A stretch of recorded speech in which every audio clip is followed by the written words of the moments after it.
The science and soul of service is important because the future of work is emotional. And when we serve, we create an emotional awareness to the needs of others, which creates an emotional awareness of the capacity we have to serve. The more we serve, the more emotionally connected we are to our own emotional selves, and the more compassion we have to serve other people as work gets more and more complex, as technologies provide more threats, as the uncertainty of our environment continues to rise.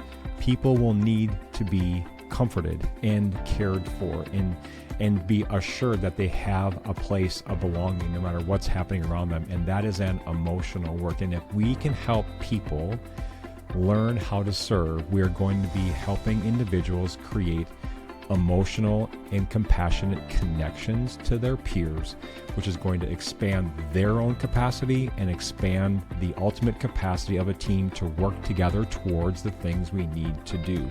The future of work is emotional, and service gives us the opportunity to expand our emotional capacity to serve and love one another. You are listening to the Leadership Vision Podcast, our show helping you build positive team culture. Our consulting firm has been doing this work for the past 25 years so that leaders are mentally engaged and emotionally healthy. To learn more about our work, you can click the link in the show notes or visit us on the web at leadershipvisionconsulting.com. Hello, everyone. My name is Nathan Freeburg, and today we're exploring service, not as an obligation or a self-sacrifice, but as a deeply human practice that shapes both the heart and the brain. This conversation with Dr. Linda and Brian Schubring looks at what happens when service begins in the soul, that quiet stirring of compassion, and how the brain sustains it through empathy, connection, and meaningful action. In other words, what the heart initiates, the brain sustains. We're going to be talking about how service changes us over time, how every act of care leaves a fold, shaping identity, resilience, and purpose. We'll explore the difference between serving and being served, why both are formative, and how service expands us rather than depletes us. We're also going to reflect on the idea that each of us serves from a map, shaped by our experiences, our communities, our challenges, and the people who have influenced us along the way. Understanding that map helps us lead with greater clarity, compassion, and courage. Now, ultimately, this is a conversation about remembering why service matters, especially for leaders, and how aligning the soul and science of service allows care, connection, and meaning to unfold naturally in our lives and our work. This is a Leadership Vision Podcast. Enjoy.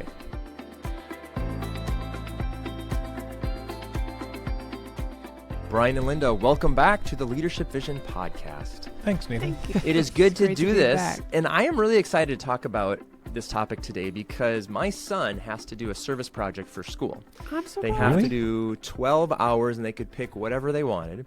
I love And we have some connection to the Ronald McDonald House, and so Oh my just gosh. last week we went and did our first, it was a 4 hours called their Meals from the Heart program, where we basically cooked a meal from scratch. It was just he and I and like the person in charge for 45 people. We had about 20 people Wow. who came Love down and it. ate, and then Love it. the rest of the meals were used for leftovers.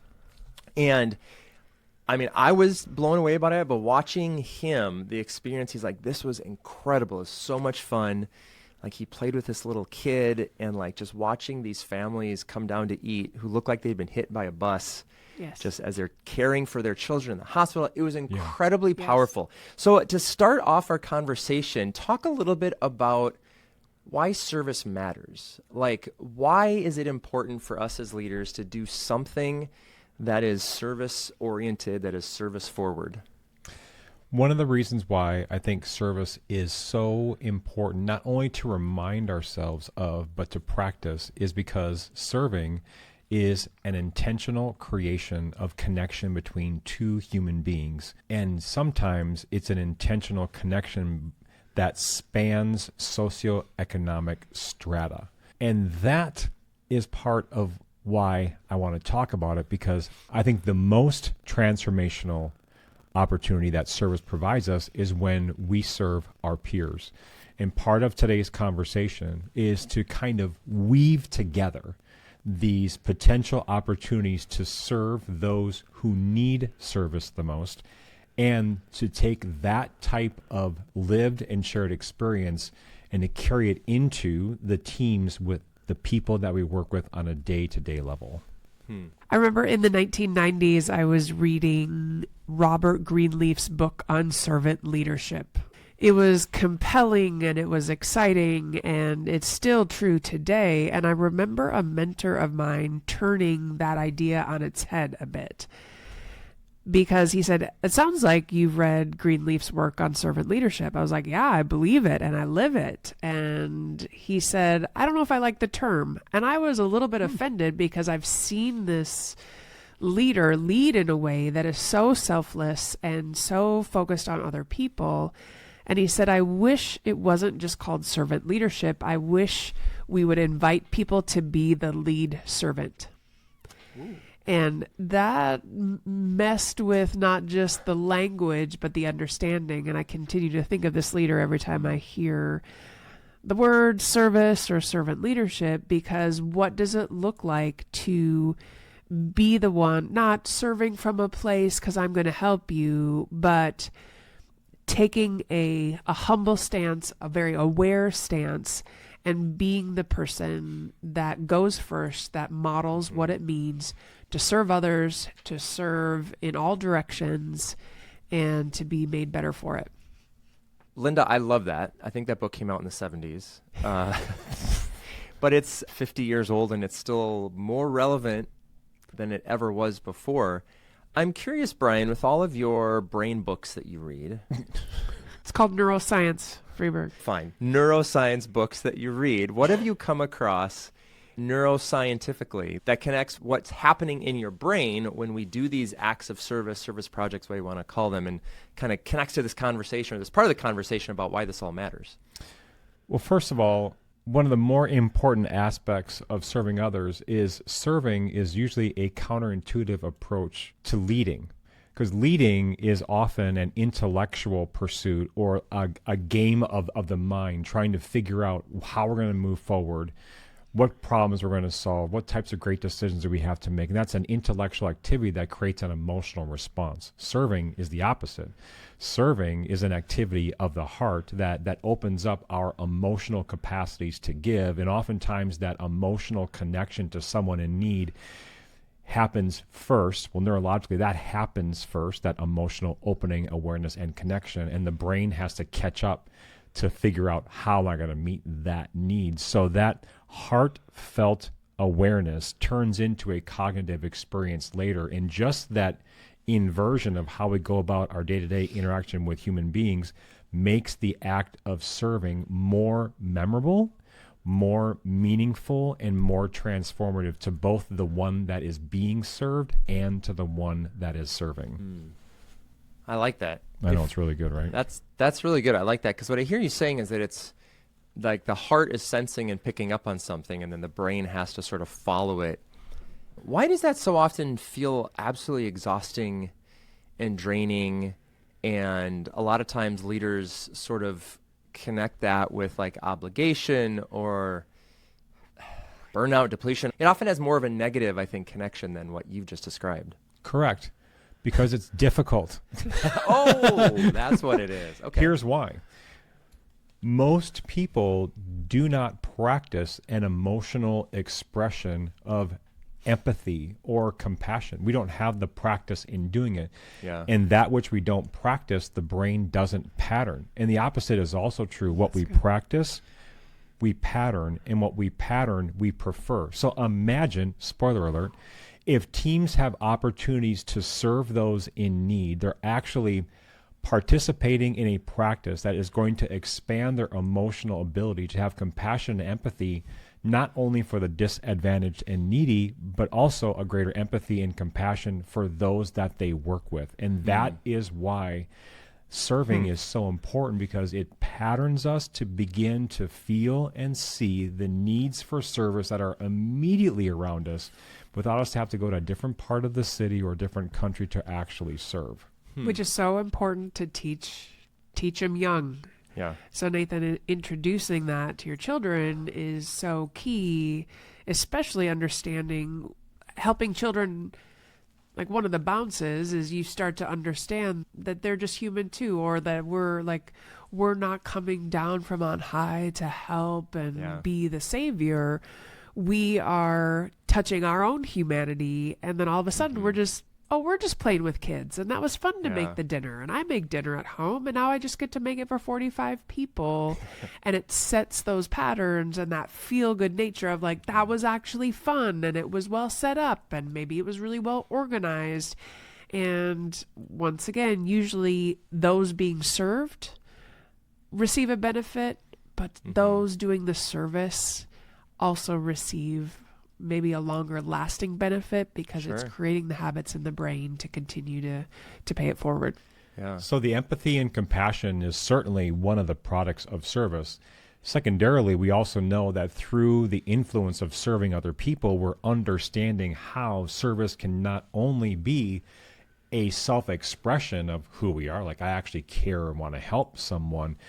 I also say that service is a way that we self-expand, where we learn how much we can actually give through some of the more simple things in our life. Oftentimes we feel that in order for us to be a resource for someone else, we have to have like a certain level of expertise or experience or some type of influence. But when you begin to realize how simple service can be, it expands our ability to actually served. I'm not sure about you, Nathan, or anyone in our audience, like the types of opportunities that we've had to serve. Like you mentioned, Nathan, at the beginning, preparing a meal. Most of us know how to prepare a meal in some way. There are perhaps people that have volunteered in nurseries or have packaged food or have maybe served in orphanages. Like I myself happened to serve in an earthquake zone and is helping people just to feed them, find clothing for them. Yeah. It's opportunities where we serve, where we realize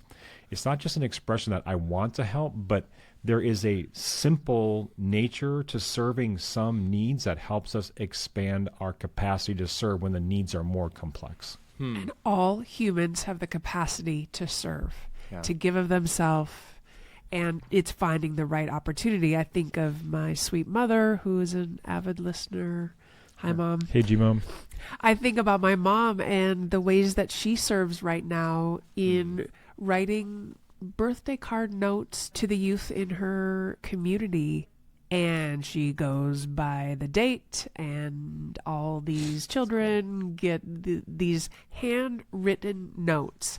And the other day I said, Mom, not only, I'm sure, like sometimes my mother's words just have a way of like piercing into my heart. She just can access emotion with her words and with the written word that has marked me positively for life. I said, Mom, not only are you blessing these kids who maybe don't have beautiful things said to them or specific things said to them, but guess what? More than diet, more than exercise, more than what you do or don't do, more than moving, more than socializing, handwriting is helping you with your longevity and to continue to sharpen your cognitive capacity. She's like, well, that's a bonus, right? So there's this opportunity where the ripples of the benefit isn't just like, oh, I have to give up 2 hours of my time, or I don't know if I can make time or energy for this, and that's going to be a drag. And you start to realize that when you build your habits of serving, the return on your investment and return on your relationships just come back probably 1,000-fold. Yeah. That's an amazing example, because for G-Mom to do that, there are a few things that have to happen first. She needs to place something down or take something out of her hand to put something new into her hand to serve. I think that's a lesson for all of us, because for us to serve, we have to maybe put down our phone or release our hands from a steering wheel or put down a remote control, whatever we're holding on to emotionally or relationally.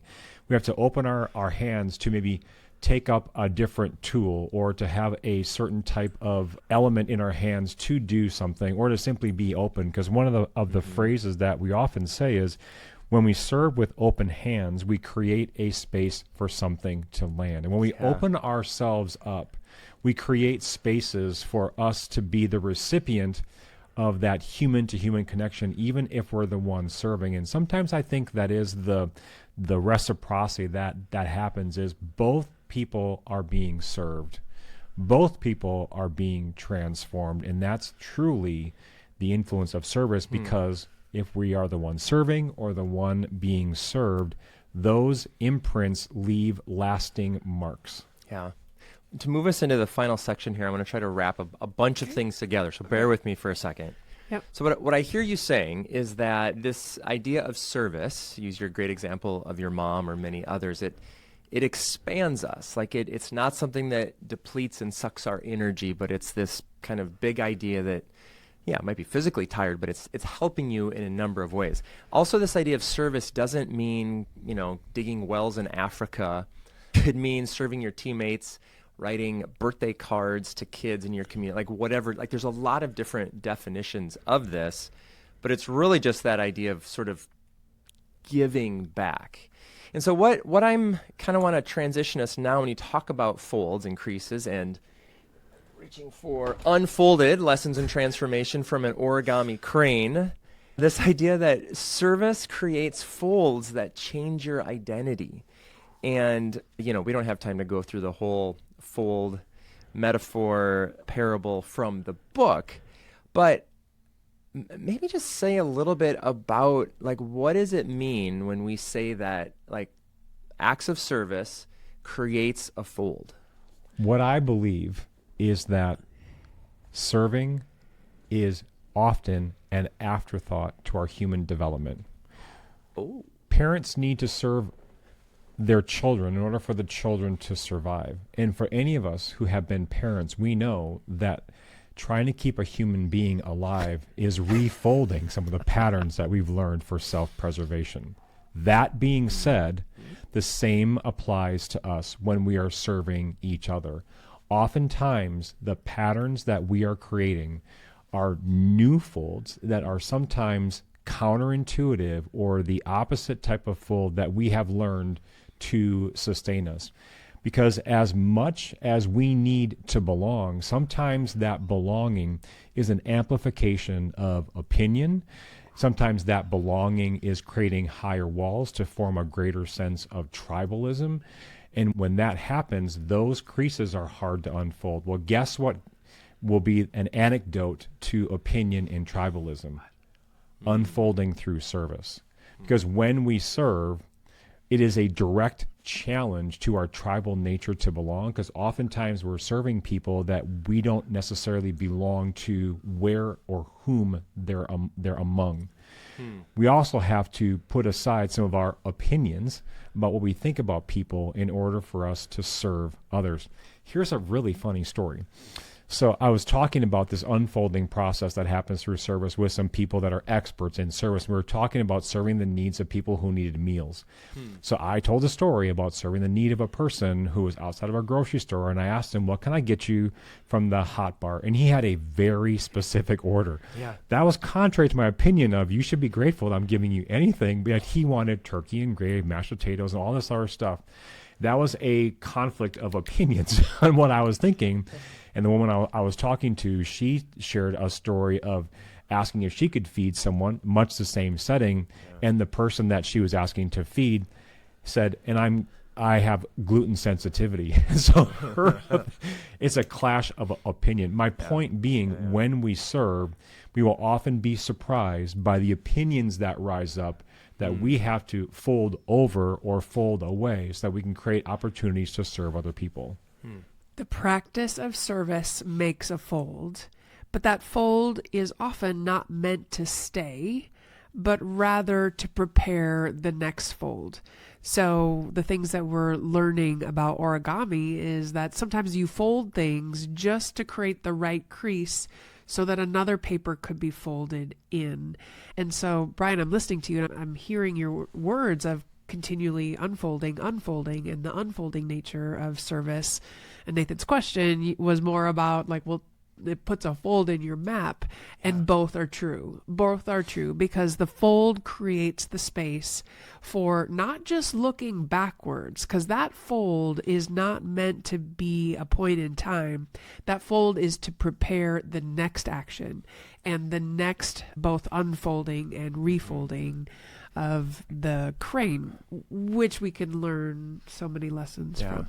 Linda, you brought up the map, and I wasn't sure if we were gonna go here. But what I'm curious about, or just struck me, is how much of the service type things that we're drawn to is connected to this idea of like our map, where we have been, our neighborhoods are, etc. Can maybe talk about that?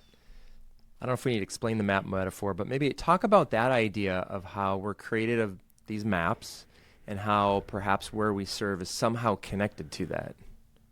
The maps point to our identity. They point to the places where we have grown and evolved. There are many maps. There are many places that have shaped. So we're not just a map. I think we are a combination of many maps. I think of the places that I've traveled to, worked in, served in across the world, and I think of those places, and I sometimes went to those places because I was on the wings of someone else's dream. I sometimes went to those places because it was a family decision, or I ended up just getting a ticket and riding along. There were some times where I went to those places for a reason, or I heard a compelling speaker tell me about what was happening in El Salvador, and if we were able to go into the bamboo rainforest and chop down some of the bamboo, we could build latrines and a wall that would help clean up the water so that children wouldn't die. It was so connected that just hearing that story compelled me to explore my own identity and why the call was why the call to action was intriguing to me in that moment, why the synergies happened, that I met this person who met that person who we all went together to do this work in a rainforest. For me, when I think about the maps and the places of growth, it often, those places of service happen in some place. So Brian, Linda, I want to kind of bring all of this together. And, I started talking about my son. And what's been frustrating for the parents is that there hasn't been a lot of details about this. And so we're asking the teacher, what do we have to do? And finally he sent out the email. He's like, guys, this is just to get your kids in these environments, to stretch them, to grow them, to give them practical leadership opportunities, to give back, yada, yada, yada. So kind of in the similar vein, Brian, I'm curious if you can sort of tie this all together, and why does this even matter? Why do we need to send out our leaders? Do we need to send out our people? Why does any of this matter as we're talking about leadership development and growth and all of the things that we discuss on this podcast? Why does this matter? Why? The science and soul of service is important because the future of work is emotional. And when we serve, we create an emotional awareness to the needs of others, which creates an emotional awareness of the capacity we have to serve. The more we serve, the more emotionally connected we are to our own emotional selves, and the more compassion we have to serve other people as work gets more and more complex, as technologies provide more threats, as the uncertainty of our environment continues to rise. People will need to be comforted and cared for and be assured that they have a place of belonging no matter what's happening around them. And that is an emotional work. And if we can help people learn how to serve, we are going to be helping individuals create emotional and compassionate connections to their peers, which is going to expand their own capacity and expand the ultimate capacity of a team to work together towards the things we need to do. The future of work is emotional, and service gives us the opportunity to expand our emotional capacity to serve and love one another. Service doesn't just change the world around us, it reshapes the wisdom of the heart and the wiring of the brain. Brian and Linda, thank you for this conversation. If I listened to this a week ago, I would say this has really excited me to go and do some service. But since Parker and I did this, I'm already excited. And now it's cool to have a little bit more, I don't want to say research, but awareness of why this is good, not just to fulfill some school credit, but in all the ways that it's making us better people. So thank you. Thank you. And thank you, listeners, for listening to the Leadership Vision podcast, our show helping you build positive team culture. If you found value from this episode or any of our other material, we would appreciate it if you would review us on iTunes or Spotify. Go follow us on all the social channels. And on YouTube, you can subscribe to our free email newsletter at leadershipvisionconsulting.com/subscribe, or there's also a link in the show notes to do that. We'd also appreciate it if just share this with someone who you think could benefit from this message of service and how it connects to both the heart and the brain. My name is Nathan Freeburg. I'm Linda Schubring. And I'm Brian Schubring. And on behalf of our entire team, thanks Thanks for listening. and serving.